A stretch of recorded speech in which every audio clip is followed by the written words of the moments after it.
Good morning class. कैसे हो बेटा सभी? आई होप सभी अच्छे होंगे। हम बात कर रहे थे ऑप्टिक्स की और मैंने बताया था कि जो यूनिट 6 है हमारी वो काफ़ी इम्पोर्टेंट है, लेकिन कुछ बच्चे इस बात को सीरियसली नहीं ले रहे हैं। मैंने कहा था कि यूनिट 6 काफ़ी इम्पोर्टेंट है, तो आप अपने नोट्स जो आप पीडीएफ से बनाते हो वो बनाने से पहले आप वीडियो पूरा देखें और प्रॉपर देखें। अगर आप वीडियो पूरा और प्रॉपर नहीं देखेंगे तो चीज़ें समझ में नहीं आएंगी ठीक से, और ठीक से चीज़ें समझ में नहीं आएंगी क्योंकि आपका सिलेबस है वो थोड़ा सा कम कर दिया गया है। लेकिन सिलेबस कम करने की वजह से आपको ज़्यादा डीप पढ़ना पड़ेगा, ये भी आपको ध्यान रखना है।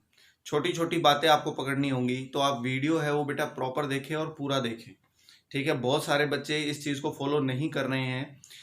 तो हम बात कर रहे थे रिफ्लेक्शन की लास्ट टाइम, और क्योंकि रिफ्लेक्शन चैप्टर से हटा दिया है लेकिन हमने शुरू किया था और उसके कुछ क्वेश्चंस एनसीईआरटी में थे, दैट्स वाई हमने उसको पूरा किया। बाकी हम बोर्ड पॉइंट ऑफ व्यू से देखें तो आप उसको अवॉइड कर सकते हैं, लेकिन आपको रिफ्रैक्शन की जब हम बात कर रहे हैं, रिफ्रैक्शन आपको प्रॉपरली पढ़ना है। यूज़ पूरा बोर्ड में होगा, ये बोर्ड एग्जाम्स में ये पूरा दिया हुआ है। रिफ्रैक्शन होता क्या है, रिफ्रैक्शन उसके बारे में हम आज बात करेंगे। रिफ्रैक्टिव इंडेक्स के बारे में बात करेंगे, कुछ प्रॉपर्टी हम रिफ्रैक्टिव इंडेक्स की बात करेंगे और कुछ न्यूमेरिकल्स के बारे में हम बात करेंगे।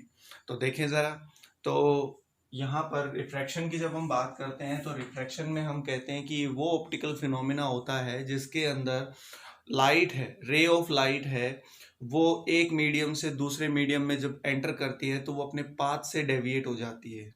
When it is an optical phenomena in which ray of light is deviate from its path when it going from one medium to another medium, एक मीडियम से दूसरे मीडियम में जाती है तो लाइट अपने पाथ से डेविएट हो जाती है। तो जब वो डेविएट होगी तो उस ऑप्टिकल फिनोमिना को हम कह देते हैं रिफ्रैक्शन। और यहाँ बात हुई है मीडियम की, इसकी बात हुई है मीडियम की, कि भाई ये एक मीडियम से दूसरे मीडियम में जाएगी, going from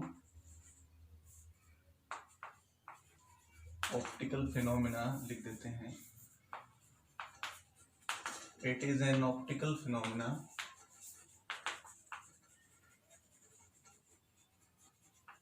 in which ray of light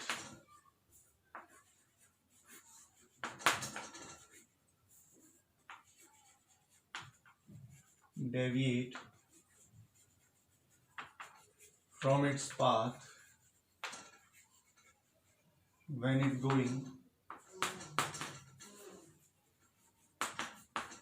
from one medium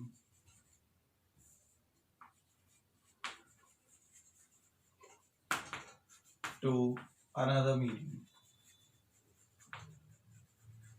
जब ये एक मीडियम से कहाँ जाएगी बेटा, दूसरे मीडियम में लाइट जब जाती है तो अपने पाथ से अगर वो डेविएट हो जाती है, इस ऑप्टिकल फिनोमिना को हम रिफ्रैक्शन कहते हैं। और क्योंकि यहाँ बात किसकी हो रही है, मीडियम की। अब मीडियम हमारे पास दो टाइप के होते हैं, एक होता है रेरर मीडियम, एक होता है हमारे पास डेंसर मीडियम। ये हमने पढ़ा है। रेरर मीडियम वो होता है जिसमें पार्टिकल एक दूसरे से दूर दूर होते हैं, डेंसर मीडियम वो होता है जिसमें पार्टिकल क्लोज होते हैं। और क्योंकि यहाँ पर हर मीडियम की, चाहे वो रेरर मीडियम हो चाहे वो डेंसर मीडियम हो, हर मीडियम की अपनी एक प्रॉपर्टी होती है जिसे हम कह देते हैं बेटा रिफ्रैक्टिव इंडेक्स। क्या बोल देते हैं, रिफ्रैक्टिव इंडेक्स, जिसको हम म्यू से डिनोट करते हैं। आप एनसीईआरटी या किसी दूसरी बुक में देखोगे तो रिफ्रैक्टिव इंडेक्स को एन से, स्मॉल एन से डिनोट किया होगा, लेकिन हम म्यू से डिनोट करेंगे। तो रिफ्रैक्टिव इंडेक्स है वो हर मीडियम की अपनी एक प्रॉपर्टी होती है जो ये डिफाइन करती है कि उस मीडियम में लाइट की स्पीड क्या होगी। और इसी बिहेवियर के ऊपर रिफ्रैक्टिव इंडेक्स को दो हिस्सों में बांटा गया। कितने हिस्सों में बांटा गया बेटा, दो हिस्सों में। एक तो एब्सोल्यूट रिफ्रैक्टिव इंडेक्स और एक relative refractive index. Absolute refractive index में हम ये कहते हैं कि ये रिफ्रैक्टिव इंडेक्स दरअसल रेशो होता है। किसका रेशो होगा बेटा, speed of light in vacuum and speed of light in medium. ठीक है, एब्सोल्यूट रिफ्रैक्टिव इंडेक्स किसका रेशो होता है? Speed of light in vacuum to speed of light in medium. ठीक है, और क्योंकि रिफ्रैक्टिव इंडेक्स, डेफिनेशन याद रखें, रिफ्रैक्टिव इंडेक्स दरअसल किसी भी मीडियम की वो प्रॉपर्टी होती है जो ये डिफाइन करती है कि उसमें लाइट की स्पीड होगी क्या। अब यहाँ पर रिफ्रैक्टिव इंडेक्स हो गया c/v के बराबर, और क्योंकि एब्सोल्यूट रिफ्रैक्टिव इंडेक्स के कुछ एग्जाम्पल हैं जो मैं यहाँ लिख रहा हूँ, जैसे अगर आपको पूछा जाए कि ग्लास का रिफ्रैक्टिव इंडेक्स कितना होगा, तो ग्लास का रिफ्रैक्टिव इंडेक्स कितना होता है बेटा? 3/2। वाटर का रिफ्रैक्टिव इंडेक्स आपसे पूछा जाए, वाटर का रिफ्रैक्टिव इंडेक्स, तो वो कितना होता है? 4/3। ठीक है, अगर आपसे पूछा जाए कि एयर या वैक्यूम का रिफ्रैक्टिव इंडेक्स कितना होता है? 1। देखो वैसे तो वैक्यूम का होता है रिफ्रैक्टिव इंडेक्स 1, लेकिन एयर का होता है 1.0 समथिंग कुछ, तो हम उसको अप्रोक्सीमेटली 1 ही मान लेते हैं। तो एयर और वैक्यूम दोनों का रिफ्रैक्टिव इंडेक्स अपने एक ही मानते हैं। सबसे जो कम है रिफ्रैक्टिव इंडेक्स वो होता है एयर का, और सबसे ज्यादा जो रिफ्रैक्टिव इंडेक्स होता है बेटा वो होता है डायमंड का। किसका होता है? डायमंड का, दैट इज इक्वल टू 2.42। कितना होता है? 2.42। ये आपने 10th में पढ़ा है ये दोनों बातें। तो 10th में बोर्ड में क्वेश्चन भी आता था, एक टेबल आपको दी जाती थी, बताओ किसका हाईएस्ट रिफ्रैक्टिव इंडेक्स है, किसका लोएस्ट रिफ्रैक्टिव इंडेक्स है, या किसमें लाइट तेजी से स्पीड मूव करेगी और किसमें लाइट है वो धीरे मूव करेगी। तो जिसका रिफ्रैक्टिव इंडेक्स ज़्यादा होगा उसमें लाइट है वो धीरे मूव करेगी, जिसका रिफ्रैक्टिव इंडेक्स कम होगा उसमें लाइट तेजी से मूव करेगी। ठीक है बेटा, उसके अंदर लाइट की स्पीड ज़्यादा होगी। तो ऐसे क्वेश्चन हमने पढ़े हैं, वहीं से रिलेटेड ये टॉपिक। अब बात करते हैं रिलेटिव रिफ्रैक्टिव इंडेक्स की। रिलेटिव रिफ्रैक्टिव इंडेक्स का मतलब है refractive index of one medium relate with the refractive index of another medium. Suppose a ray of light going from air to glass. अगर कोई रे ऑफ लाइट है वो, या हम कहें एक मीडियम से दूसरे मीडियम में गई है, तो उनका रिफ्रैक्टिव इंडेक्स कैसे एक दूसरे से रिलेट करेगा। तो मान लो कि रे ऑफ लाइट है वो किसी एक मीडियम से गई है जिसके अंदर रिफ्रैक्टिव इंडेक्स क्या है बेटा? μ1। क्या है? μ1। और वो दूसरे मीडियम में गई है, वहां पर रिफ्रैक्टिव इंडेक्स कितना है? μ2। इसका मतलब क्या हुआ? मैं ये कह रहा हूँ कि रिफ्रैक्टिव इंडेक्स किसी एक मीडियम का है μ1, दूसरे का है μ2, और लाइट है वो कहाँ से कहाँ गई है? μ1 से μ2। तो इस चीज को हम रिलेटिव रिफ्रैक्टिव इंडेक्स की फॉर्म में कैसे लिखेंगे? That means the 1μ2। क्या लिखेंगे इसको? 1μ2। इसका मतलब क्या हुआ कि लाइट है वो फर्स्ट मीडियम से कहाँ गई है बेटा? सेकंड मीडियम में। और जब इसको लिखा जाएगा तो रिलेटिव रिफ्रैक्टिव इंडेक्स कैसे लिखेंगे? That is equal to μ2/μ1। क्या लिखेंगे इसको? μ2/μ1। समझ में आई मेरी बात? ठीक है, अगर मैं कहूँ कि रे ऑफ लाइट है वो एयर से ग्लास गई है, एयर से कहाँ एंटर हुई है? ग्लास में, तो उसका रिलेटिव रिफ्रैक्टिव इंडेक्स क्या लिखा जाएगा बेटा? μg/μa। क्या लिखा जाएगा? μg/μa। तो पहला पार्ट है वो रिफ्रैक्टिव इंडेक्स का, आपको क्लियर हो गया। अब इसी रिफ्रैक्टिव इंडेक्स की कुछ और भी प्रॉपर्टी हैं जिसमें हम टाइप ऑफ रिफ्रैक्शन की भी बात करेंगे, और रिफ्रैक्टिव इंडेक्स के बारे में और 2-4 बातें देखो। क्योंकि मैंने कहा कि रिफ्रैक्टिव इंडेक्स है वही डिफाइन करता है कि किसी एक मीडियम के अंदर लाइट की स्पीड क्या होगी, तो ये आपको ध्यान होना चाहिए। क्योंकि मैंने अभी अभी बताया कुछ इंपॉर्टेंट पॉइंट्स हैं, उनके बारे में भी हम बात कर लेते हैं। देखो रिफ्रैक्टिव इंडेक्स है ना, एक टेंसर क्वांटिटी होती है। कैसी क्वांटिटी होती है बेटा? Tensor quantity. ये ध्यान रखना। That means it has no unit and dimension. And the refractive index, ये सारी बातें अभी रिफ्रैक्टिव इंडेक्स के बारे में ही कर रहे हैं हम। रिफ्रैक्टिव इंडेक्स है वो एक टेंसर क्वांटिटी है। रिफ्रैक्टिव इंडेक्स है वो डिपेंड करता है, म्यू डिपेंड अपॉन, किस किस पर डिपेंड करेगा बेटा? एक तो नेचर ऑफ मीडियम पर,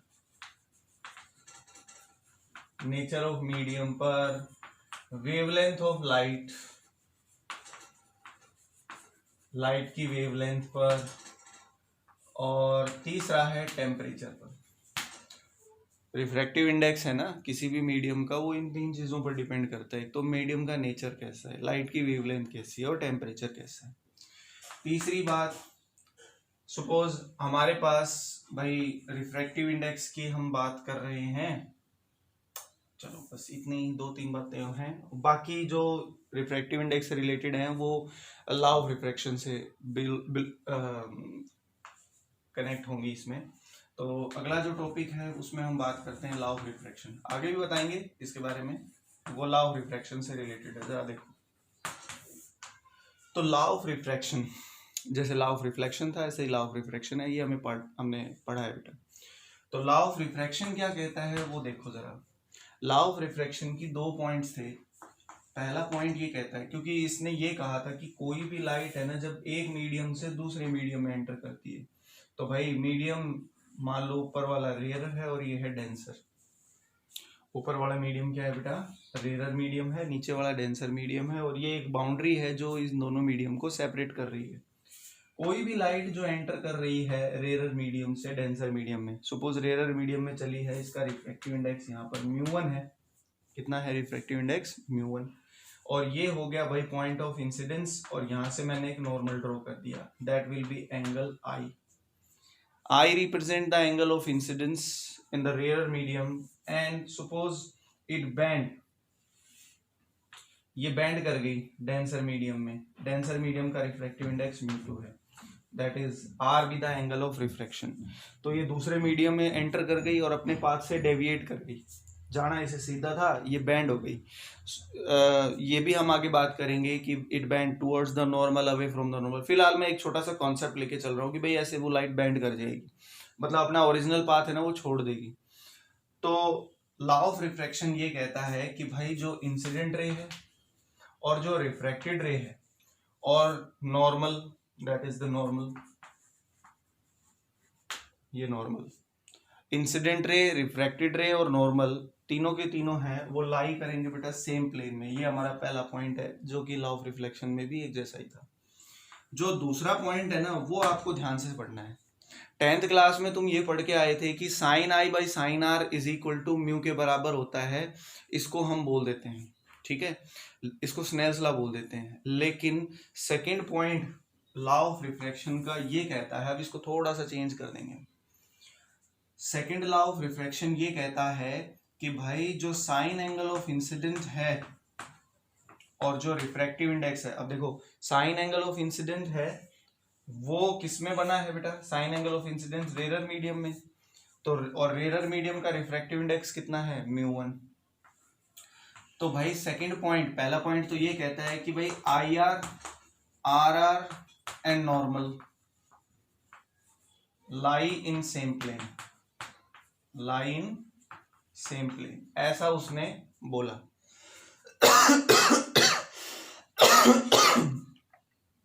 ऐसा वो कह रहा है, ठीक है।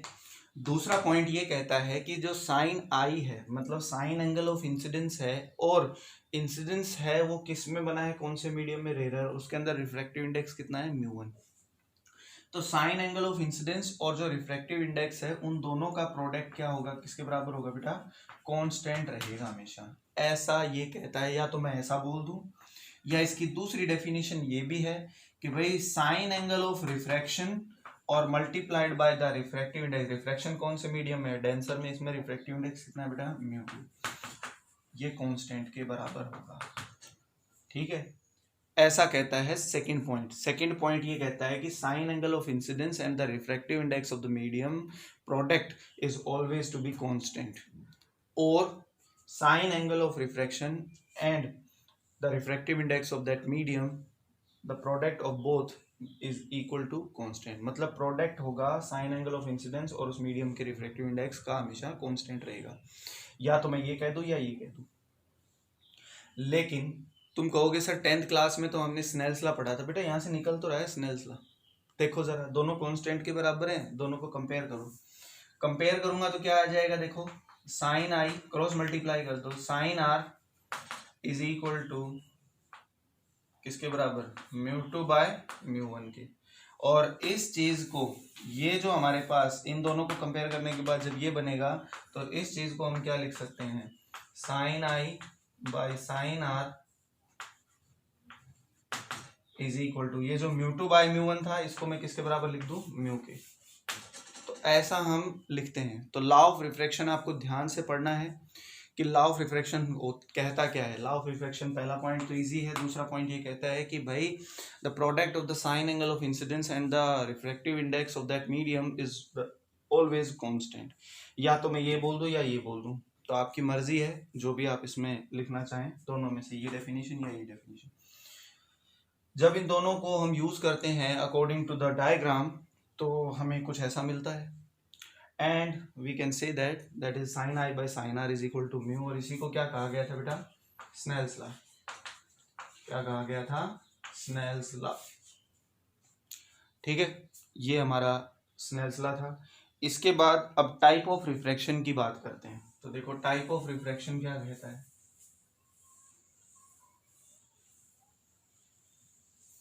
टाइप ऑफ रिफ्रैक्शन में एक टाइप का डायग्राम तो मैं यहां बना चुका हूं।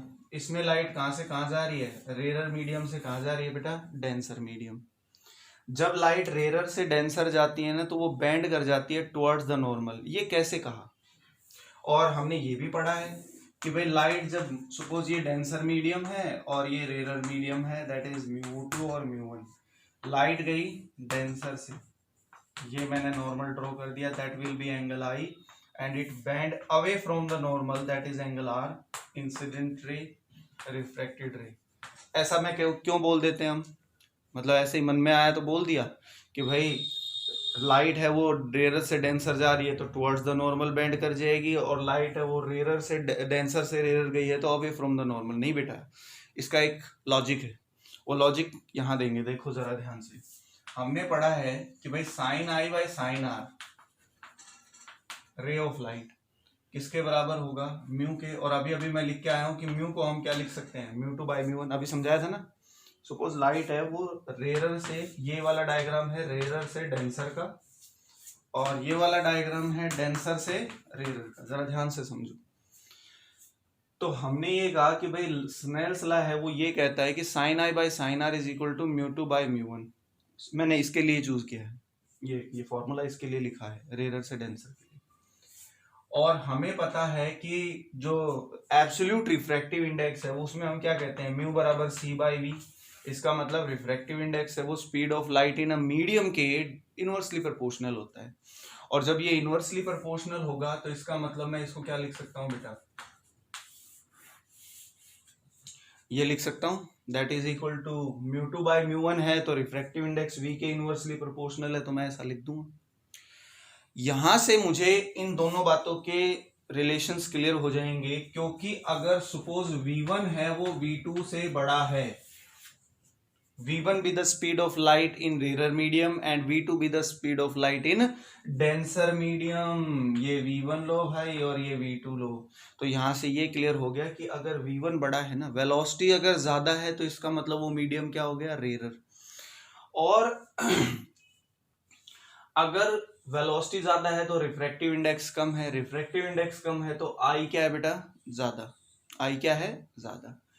और अगर v2 कम है, v2 कम है तो μ2 ज्यादा है, और μ2 ज्यादा है तो r2 क्या हो गया? कम हो गया। इसका मतलब लाइट किस तरफ बेंड करेगी? Towards the normal. ये रिलेशन है जहां से हम बताते हैं कि लाइट है वो टुवर्ड्स द नॉर्मल बेंड करेगी, away from the normal bend करेगी। ये रिलेशन यहां से जनरेट हुआ है। तो अगर v1 v2 से ज्यादा होता है, इसका मतलब लाइट है वो किस तरफ बेंड करेगी बेटा? Towards the normal.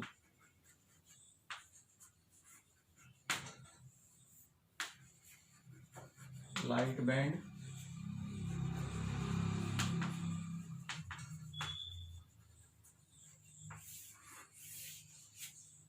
Light band towards the normal.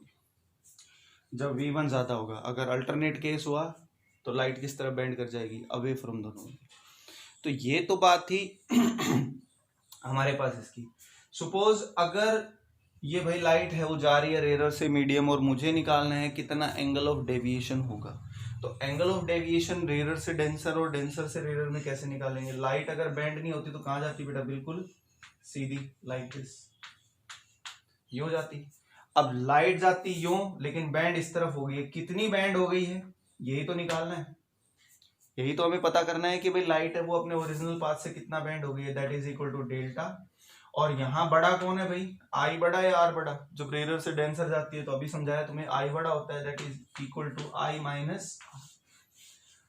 तो यहाँ एंगल ऑफ डेविएशन किसके बराबर होगा, आई माइनस आर के। तो इसमें क्या हो जाएगा, अगर लाइट है वो डेंसर से रेयर जा रही है, that is away bend away from the normal, if the light is going to be straight, तो अपने ओरिजिनल पाथ से ये कितना बैंड हो गई है, ओरिजिनल पाथ से भाई ये इतना बैंड हो गई, जाना इसको इधर था लेकिन ये गई उस तरफ है, तो ये हो गया इसका एंगल ऑफ डेविएशन। और यहाँ डेल किसके बराबर होगा बेटा, आर माइनस आई। तो इस तरह से हम बात करते हैं एंगल ऑफ डेविएशन की और रिफ्रैक्शन के टाइप्स की। अब यहाँ दो बातें और कि भाई जो रिफ्रैक्शन हुआ है उसमें जो रिफ्रैक्टिव इंडेक्स है और स्नेल्स लॉ है उसका क्या रोल रहेगा, तो वो भी देखो, क्योंकि हमने अभी अभी पढ़ाया कि भाई जो हमारे पास फॉर्मेट बना रिफ्रैक्शन का, उसमें हमने ये कहा कि भाई जब भी लाइट रिफ्रैक्ट करेगी, जब भी लाइट क्या करेगी बेटा, रिफ्रैक्शन जब भी हमें देखने को मिलेगा ना, तो आपको ये ध्यान रखना है, जैसे मैंने अभी बताया कि रिफ्रैक्टिव इंडेक्स है वो 3 चीज़ों पर डिपेंड करता है, wavelength, temperature, nature of material पर। तो रिफ्रैक्शन है वो भी किसी फैक्टर पर डिपेंड करेगा। तो जब भी लाइट रिफ्रैक्ट करती है ना, तो लाइट का फेज और फ्रीक्वेंसी दोनों क्या होते हैं, कांस्टेंट। फ्रीक्वेंसी वो कंपोनेंट होता है जो रिफ्लेक्शन हो या रिफ्रैक्शन दोनों में कांस्टेंट ही रहेगा। लेकिन क्या क्या चेंज हो जाएगा बेटा, चेंज हो जाएगा बेटा इसका स्पीड ऑफ लाइट चेंज हो जाती है, वेवलेंथ चेंज हो जाती है, लाइट की स्पीड चेंज हो जाती है, वेवलेंथ चेंज हो जाती है। और इसमें दो बातें और आ जाती हैं कि भाई जो लाइट की स्पीड, वेवलेंथ, ये दोनों चेंज हो जाती हैं, बाकी फ्रीक्वेंसी और फेज है वो कांस्टेंट रहेंगे। ये बातें हमें पता होनी चाहिए। तो रिफ्रैक्शन के बारे में ये हमारा कंप्लीट था। इसके बाद हम बात करेंगे refraction in a glass slab, और वहाँ पर रिफ्रैक्शन जब हम ग्लास स्लैब में निकालेंगे तो रिफ्रैक्शन के अंदर हम 2-3 बातें प्रूव करेंगे कि लाइट जब रेयर से डेंसर जाती है और डेंसर से रेयर जाती है तो उसका जो रिफ्रैक्टिव इंडेक्स है वो दरअसल एक दूसरे के इन्वर्सली प्रोपोर्शनल होता है। और वहाँ पर हम वैल्यू देखेंगे लैटरल शिफ्ट की, या लैटरल डिस्प्लेसमेंट जिसे बोल देते हैं, लैटरल डिस्प्लेसमेंट हम निकालेंगे वहाँ पर। ठीक है बेटा, एक होता है लैटरल इन्वर्जन, बताया था आपको, और एक होता है लैटरल डिस्प्लेसमेंट, 10th में मैंने समझाया था तुम्हें।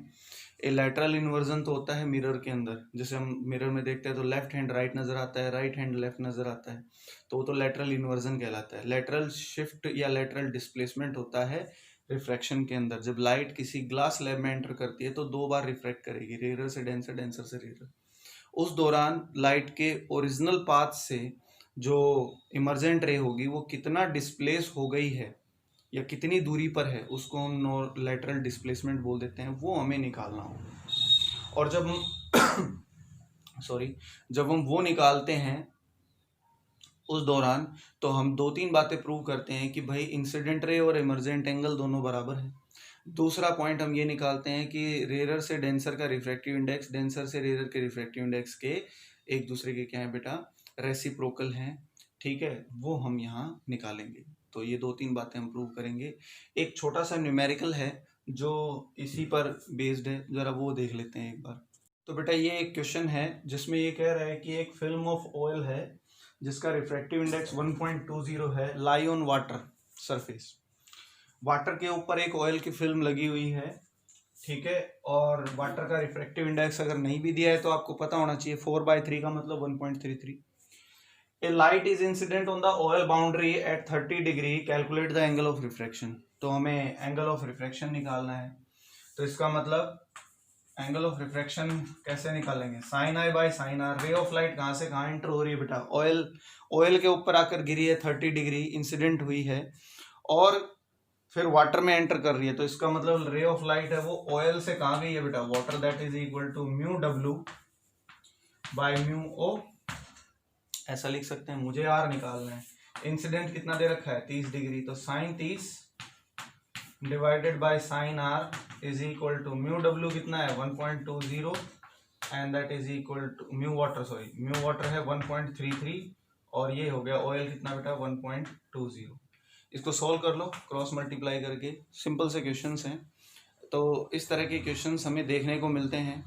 मैंने आपको पहले भी बताया है कि जो भी वीडियो आपको भेजा जाता है बेटा, उसका लिंक जो भेजा जाता है उसको आप पूरा देखें और प्रॉपर देखें। अगर आपने वीडियो पूरे नहीं देखे हैं तो कहीं ना कहीं गलती करोगे, और गलती करोगे तो मार्क्स कटेंगे, ये बात ध्यान रखना। ठीक है, ओके।